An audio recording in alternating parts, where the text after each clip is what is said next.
Salam, selamat pagi semua. Silakan duduk. Baik, dengan penuh sukacita kita berkumpul di tempat ini dan saya diminta untuk menjadi pembawa renungan pada pagi hari ini. Mari kita mengawali kegiatan ini dengan menyiapkan hati dan berdoa. Ya. Mari kita siapkan hati dan berdoa dalam nama Bapa dan Putra dan Roh Kudus. Allah Bapa di dalam surga, kami sangat bersyukur dan berterima kasih serta penuh sukacita Kau perkenankan kumpul bersama di tempat ini dalam semangat Injil full gospel. Terima kasih saudara-saudara sekalian yang hadir di sini Kau izinkan di tengah kesibukan mereka tersentuh untuk datang kepadamu dan mau mendengarkan firman-Mu sebagai pelita hidup kami. Kuduskanlah tempat ini, curahkanlah kami dan kuasa Roh Kudus-Mu, agar sabda-Mu menyapa pikiran, hati dan seluruh diri kami, agar kami dibangunkan kembali untuk melaksanakan firman-Mu. Semoga hamba-hamba-Mu ini akhirnya Kau utus sebagai duta kasih, untuk membawa citra keluarga Allah, keluarga Kristen yang baik dan benar. Bukan untuk keselamatan keluarga-keluarga mereka, tapi juga untuk keselamatan keluarga-keluarga seluruh dunia. Kami memohon curahan Roh Kudus-Mu untuk hadir di tempat ini. Dalam nama Yesus Tuhan dan Juru Selamat kami. Amin. Dalam nama Bapa dan Putra dan Roh Kudus. Amin. Baik, sebelum saya masuk kepada topik ini, saya mau ingatkan bahwa saya orang Flores. Ya. Dalam peta politik dan pembangunan Indonesia sekian lama, sejak kemerdekaan, Flores itu, NTT itu disebut blind spot, daerah yang terlupakan.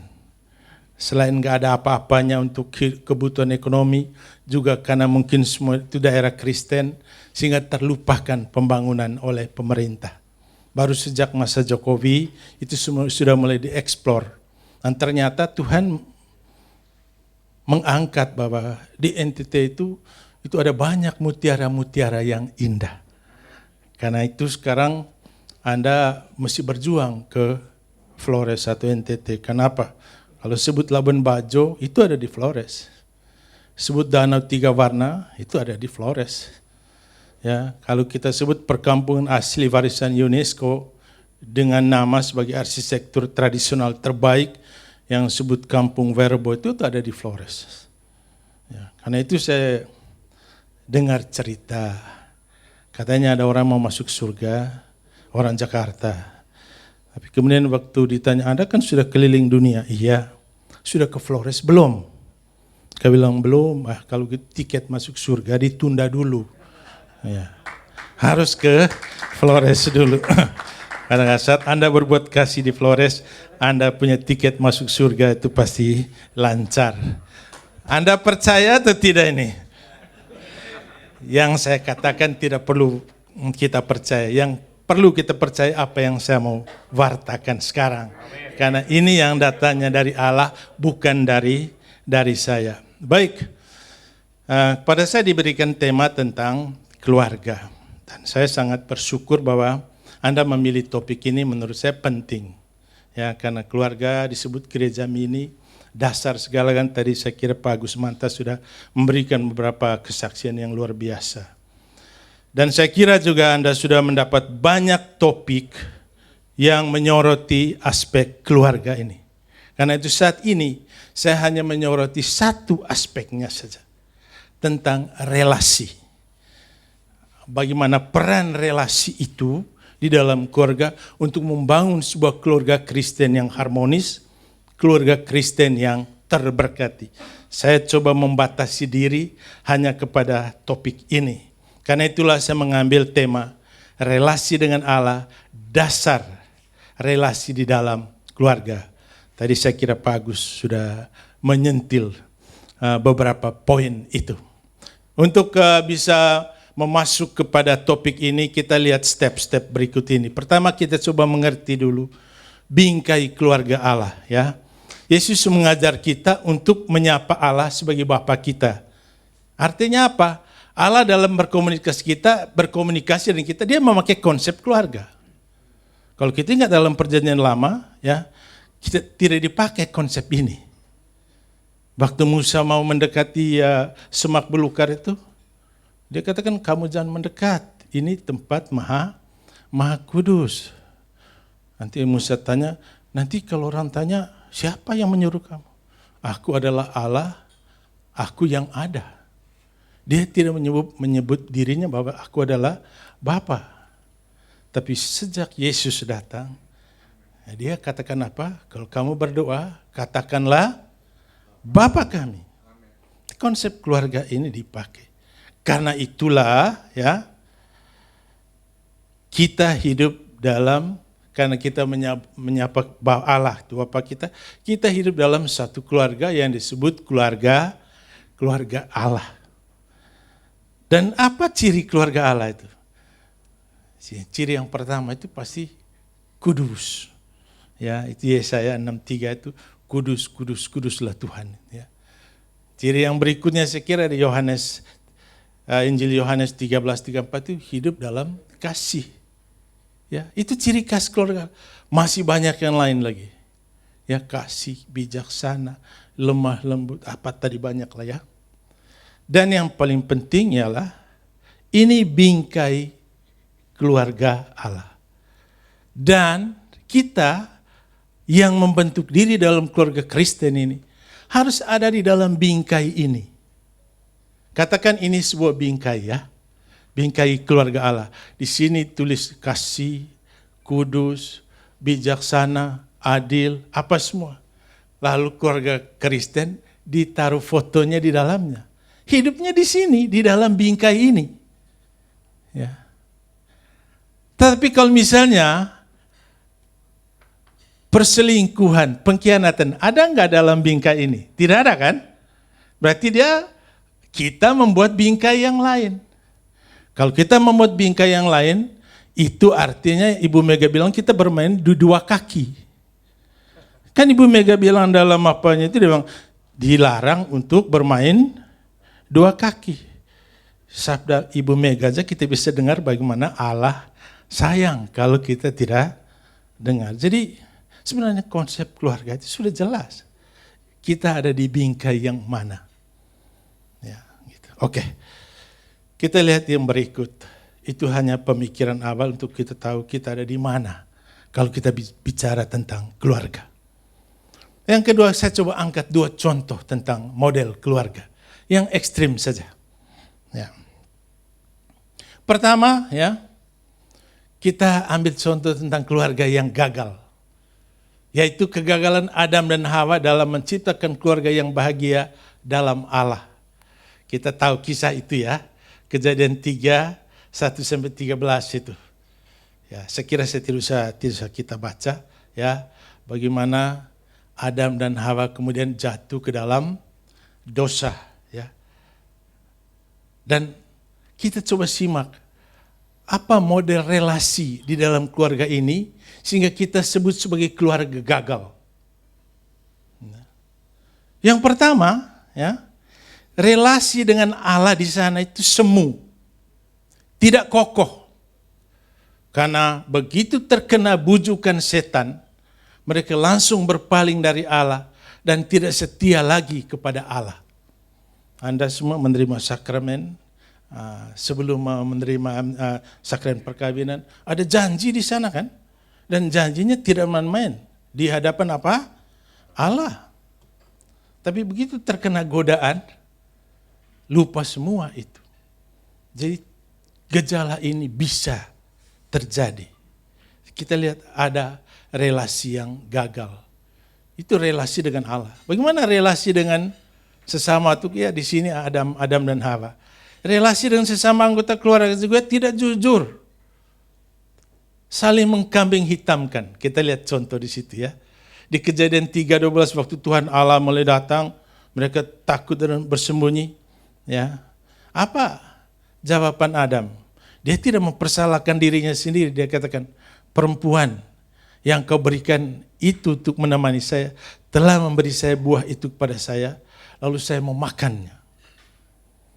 Setelah dituduh begitu, Hawa juga tidak mau kalah. Saya ditipu oleh ular, sehingga saya makan buah itu. Sering terjadi dalam keluarga.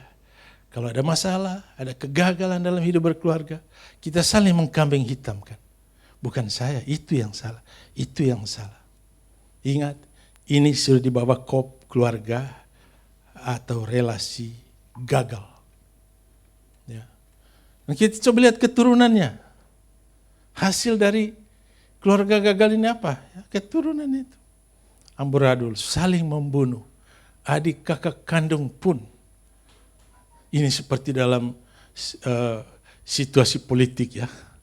Tidak jelas siapa kawan, siapa lawan. Tidak jelas siapa saudara, kandung dan bukan. Ya, kalau setan sudah ada di dalam pikiran hati kita, semua bisa dilihat sebagai musuh. Ya. Oke, next. Dan akibat dari ini ada penderitaan. Next. Turun dikit. Akibat dari kegagalan ini menghasilkan penderitaan. Tapi jenis penderitaan yang ada di sini adalah penderitaan sebagai akibat dari melawan Allah. Kalau ada penderitaan yang demi iman, itu penderitaan yang dicari. Tapi kalau penderitaan karena melawan Allah, ini sudah tidak benar. Karena itu poin-poin ini ada pada ciri khas dari keluarga yang gagal. Oke, kita lihat contoh yang kedua tentang keluarga yang ideal, keluarga yang sukses. Ya, saya ambil contoh, banyak saya kira di dalam kitab suci, tapi saya hanya ambil contoh satu ini. Keluarga kudus Nazaret. Ada Yesus di sana, ada Maria di sana, ada Yusuf di sana. Ya. Kita coba menyelami model relasi di dalam keluarga Nazaret ini sehingga disebut sebagai keluarga yang sukses atau keluarga yang ideal. Pertama, kehadiran Allah harus menjadi sentral dalam keluarga dan relasi dengan Allah harus berjalan intens. Ya. Itu Lukas 1:35 itu pada saat Maria diberi kabar, dia menyatakan penolakan. Apa kata malaikat itu? Roh Allah akan datang kepadamu dan kuasa Allah akan meliputi engkau. Kalau Allah ada di tengah keluarga kita, badai, tantangan apapun, semua tidak berarti. Pastikan Allah ada di sana. Ya. Yang kedua, mengapa disebut keluarga yang sukses? Ya, karena mengandalkan kuasa Allah. Karena itu setan tidak berdaya di dalam keluarga kudus Nazaret. Bandingkan dengan kisah ya Matius 1:24 itu sebenarnya tentang Yusuf ya, yang sudah tahu bahwa Maria lagi hamil, dia ingin menceraikannya. Walaupun dengan diam-diam, ini kan godaan. Tapi setelah dia mendapat mimpi, ya, dia merubah keputusan itu. Sesudah Yusuf bangun, ia melakukan yang dikatakan malaikat Tuhan. Jadi Yusuf tidak tergoda untuk menceraikan Maria. Ya. Kita lihat dengan yang di atas tadi, Hawa begitu gampang terbujuk. Ikut lanjut lagi Adam. Lalu realita yang ketiga dalam keluarga kudus ini ialah ada penderitaan. Ya. Tetapi apa alasannya? Derita itu ada karena kehendak Allah harus terjadi. Contohnya Yesus baru dilahirkan harus disuruh mengungsi ke Mesir. Zaman itu harus jalan kaki dan pakai keledai saja. Bukan kayak sekarang terbang saja berapa menit udah sampai di Mesir. Jadi itu penderitaan pengorbanan luar biasa. Tapi kalau demi kehendak Allah, Maria katakan ya, aku ini hanya hamba Tuhan. Terjadilah padaku menurut itu. Ya. Atau Derita yang berikut, Maria menyaksikan sendiri putranya harus menderita, memikul salib, mati di kayu salib. Bagaimana perasaan seorang ibu? Sangat menderita. Tapi sekali lagi penderitaan ini menjadi berkat karena kehendak Allah lah yang harus diutamakan. Saudara-saudari terkasih, gambaran-gambaran ini ya, sebenarnya tidak jauh-jauh. This is the story of us. Ya, ini kisah tentang kita, tentang keluarga-keluarga kita. Ya. Tinggal kita nanti bisa meramu posisi keluarga saya ada di mana. Ini entry point yang pertama. Saya coba mengajak saudara-saudari sekalian sebelum saya menjelaskan topik relasi ini. Dengan coba mengajak kita masuk ke entry point yang kedua dengan sebuah ilustrasi. Ya. Bagaimana perjalanan keluarga Kristen itu seperti perjalanan sang matahari dari pagi sampai senja. Ya, saya ambil yang singkat-singkat. Waktu pagi itu disebut waktu sunrise. Ya. Awal kehidupan keluarga yang semua serba indah, serba menyenangkan. Baru habis menikah, semangat, apa semua. Rasa cinta itu masih bertumbuh semangat seperti indahnya sunrise. Saya kira Anda semua mengalami itu. Sesudah itu kita masuk ke tahap yang berikutnya. Mulai saatnya sanisan, matahari sudah mulai panas. Jam 8 lah, itu ke atas terus. Panas terus ya. Mungkin sampai jam 5 ya. Apa yang terjadi di dalam keluarga kita? Sudah mulai ada struggle. Sibuk dengan pekerjaan-pekerjaan. Ini belum cukup, ini. Kita sudah mulai sibuk. Kita sudah mulai sibuk mengejar ambisi-ambisi kita. Ya. Dan hubungan suami itu tidak seharmonis pada waktu sunrise itu. Lebih banyak di kantor, lebih banyak ke sana kemari daripada berkumpul keluarga. Itu suasana seperti itu. Ya. Masalah juga sudah mungkin mulai bermunculan. Kecurigaan juga. Ini semua kondisi panas-panas terus ini. Ya. Ada panas yang baik, ada juga panas yang tidak baik. Karena itu kan kita lari berlindung di AC, pakai payung di bawah pohon, supaya kita jangan jadi korban dari panas terik. Tantangan hidup keluarga itu. Ya, jadi bawaannya emosi-emosi melulu. Ya. Dan ini rentang waktunya panjang. Mungkin sampai jam 5 sore. Ya. Dari perjalanan yang panjang itu, kita sampai kepada apa yang disebut panorama sunset di senja kehidupan keluarga kita. Setelah melewati semua pergumulan, mau atau tidak mau, kita sampai kepada usia senja. Ya. Matahari di senja hari, ingat, memancarkan sinar yang paling indah. Itu yang kita sebut apa? Sunset. Kalau di usia senja kita, berikut. Kalau di usia senja kita, orang-orang di sekitar kita, atau orang yang mengenal kita, mengagumi kita, sebagai tokoh atau figur keluarga yang hebat, jadi teladan untuk banyak keluarga, jadi pujian dan panutan, itulah saatnya kita membawa realita keluarga kita sebagai panorama sunset. Pada saat kita sudah opa dan oma, anak-anak kita bilang, waduh saya punya bapak dan mama yang hebat. Cucu-cucu kita katakan, saya punya opa dan oma yang hebat. Orang-orang yang kata, oh kalau keluarga itu hebat, bagus. Itulah saat kita tidak omong apa-apa, kita sudah memancarkan panorama sunset bagi orang-orang di sekitar kehidupan kita. Untuk saya tidak penting apakah Anda harus melewatinya dengan sunrise yang bagus, sanisan yang bagus, tapi pastikan di penghujung kehidupan keluarga kita, yang kita tampilkan ialah panorama sunset. Ya. Enggak masalah di awal-awal, saya bukan orang yang berdoa, saya pemarah apa semua, tidak peduli.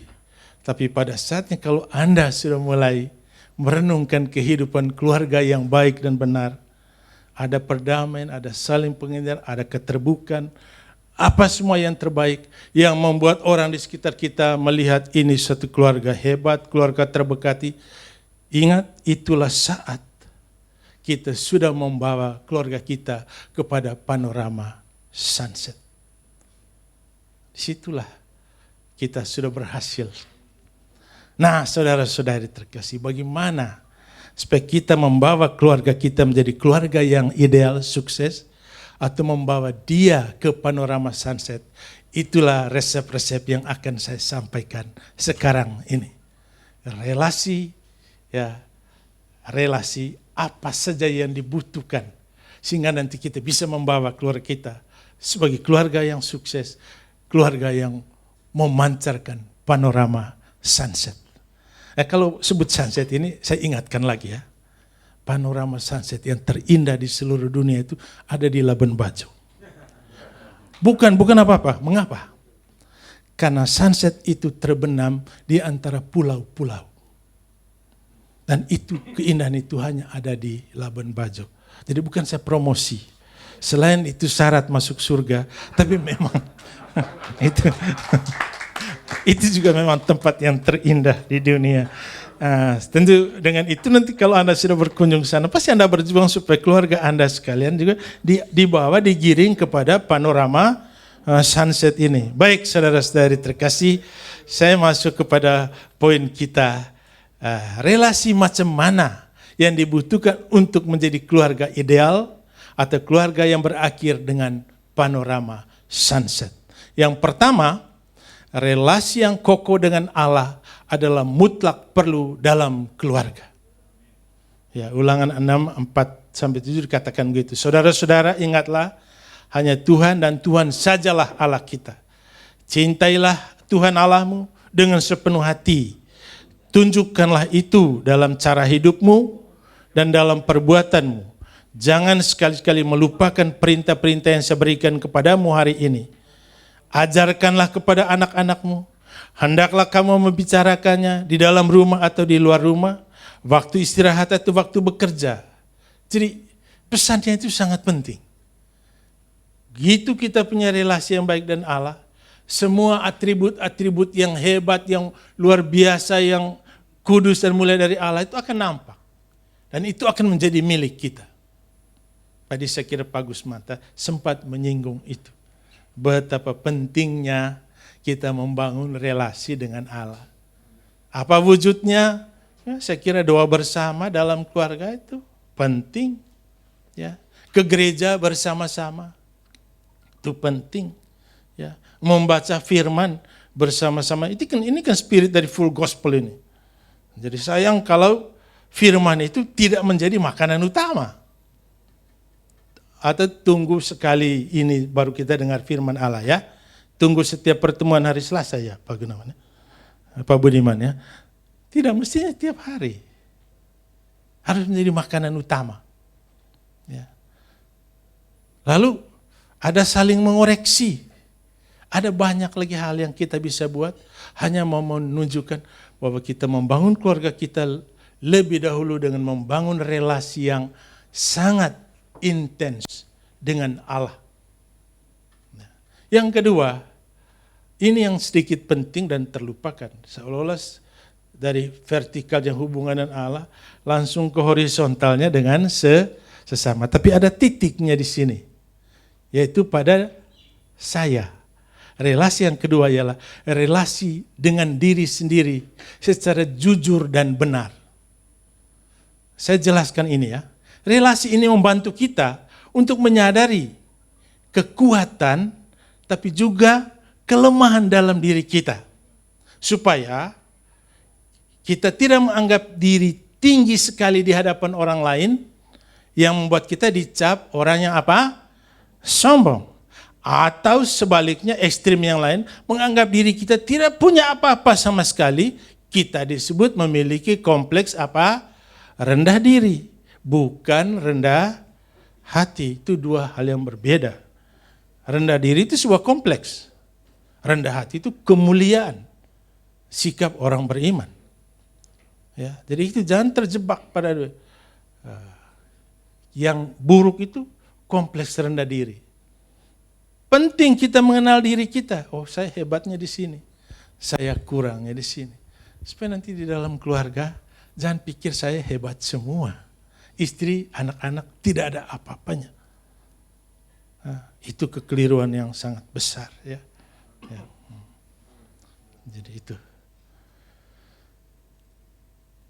Mungkin teks pembandingnya ialah Lukas 15:17. Ini kisah tentang anak yang hilang ya. Setelah dia habiskan semua uangnya itu, dia tidak berdaya lagi. Ya. Akhirnya ada teks Lukas 15:17, 20, akhirnya dia sadar. Aduh, yang dia sudah lakukan itu salah. Gitu. Akhirnya dia baru mulai kenal dirinya siapa. Dia tidak sehebat seperti yang dia bayangkan. Saya ambil uang ayah saya, saya pergi kemana-mana dan saya pasti senang. Ternyata tidak seperti itu. Jadi betapa buruknya, terlalu mengandalkan kemampuan sendiri. Di dalam keluarga itu, salah satu anggota terlalu menganggap diri itu berlebih-lebihan dan mengabaikan yang lain, itu sangat berbahaya.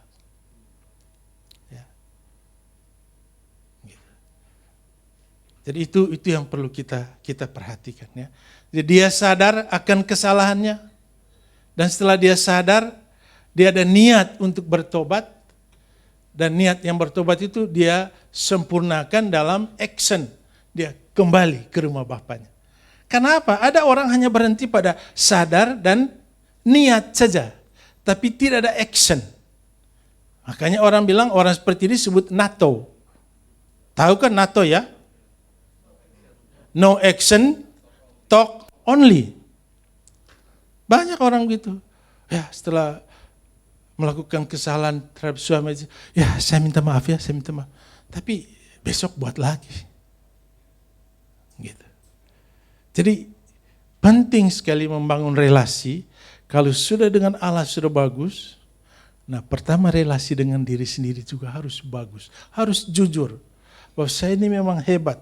Tapi untuk yang ini saja. Yang ini saya harus menyerah. Tadi Pak Gusmanta bilang ya, karena istri itu full ya, ibu rumah tangga.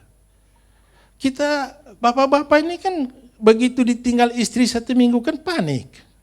Masak nggak bisa, setrika nggak bisa, apa semua segala macam. Di mana alasan kita katakan saya adalah yang paling hebat dalam keluarga ini? Tidak bisa. Kita harus jujur. Oh soal ini saya hebat, tapi soal ini istri saya hebat, soal ini anak-anak saya hebat. Pada saat saling mengagumi dan mengumpulkan semua kekuatan, ini menghasilkan keluarga yang ideal, keluarga yang sukses. Tapi kalau masih memendam, ada kesombongan di dalamnya, itu benih-benih kehancuran sudah mulai ada. Begitu. Oke, yang berikut ya, hasil dari relasi yang bagus dengan Allah dan diri sendiri barulah bisa menjamin ya, relasi dengan Allah dan diri sendiri yang maksimal akan membantu kita membangun relasi dengan sesama anggota keluarga secara harmonis. Relasi sesama anggota keluarga atas dasar apa? Atas dasar kebenaran, kekudusan, dan kasih. Itulah yang buah dari relasi kita dengan Allah. Ya, kalau bukan Tuhan yang membangun rumah, sia-sialah tukang-tukang. Jadi kita harus tahu Allah ada di dalam keluarga kita. Ya, hasil relasi itulah yang membuat saya menetapkan keluarga saya harus kudus, harus benar, penuh kasih, penuh keadilan, dan itu buah dari relasi dan Allah. Lalu buah dari relasi dengan sesama itu apa? Ya, serta pemahaman diri yang jujur sangat menolong kita membangun relasi dan keluarga secara benar dan seimbang. Semua anggota keluarga akan melihat bahwa relasi sesama anggota keluarga atas dasar martabat mulia yang sama dari Allah. Ini penting. Kita melihat suami, istri, anak-anak sama-sama ada dalam relasi martabat mulia yang sama. Ya. Tidak boleh satu merasa lebih tinggi atau merendahkan yang lain. Kita ada dalam martabat mulia sebagai makhluk ciptaan Allah. Ya. Gitu.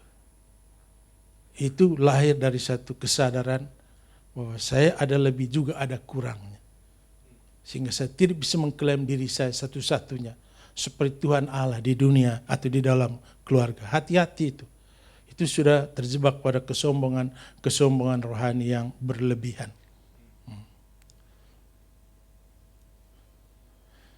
Ya. Pengenalan akan diri yang jujur membuat kita sadar bahwa masing-masing anggota keluarga ada lebih, ada kurangnya, dan mempunyai kontribusi yang sama dalam keluarga, besar atau kecil dengan berbagai macam cara.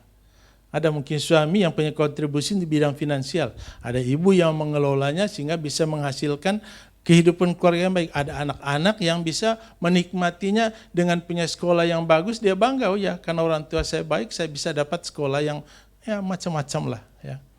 Gitu. Tak ada yang klaim bahwa keluarga ini sukses karena aku atau ego. Tetapi karena kita. Relasi ini akan menghasilkan keluarga yang harmonis dan terberkati. Lalu yang terakhir, disadari atau tidak, keluarga yang harmonis dan terberkati akan menjadi teladan dan panutan bagi keluarga-keluarga di sekitar kita, dan mereka berkenan mengikuti teladan keluarga kita. Itulah saat keluarga kita menjadi garam dan terang bagi keluarga lain, dan panorama kita adalah panorama sunset yang baik. Oke, saudara-saudari terkasih, kita masuk di bagian akhir. Pada saat saya mau landing, mengakhiri pembicaraan ini, saya harap Anda take off. Karena itu saya ingin menyampaikan beberapa PR untuk Anda sekalian saat ini. Kalau relasi kita atau keluarga kita dan keluarga itu saya beri nilai tertinggi 10, coba cari tahu di keluarga Anda relasi dan Allah itu di poin berapa. Kalau relasi dengan diri sendiri itu perlu kejujuran 1 sampai 10, Anda telah mengenal diri Anda itu di poin berapa? Kalau 2 ini sudah sempurna, tentu relasi dengan sesama anggota keluarga juga nilainya 10. Tapi poin 1 dan kedua akan menentukan poin 3. Poin berapa saya menjamin relasi dengan sesama anggota keluarga.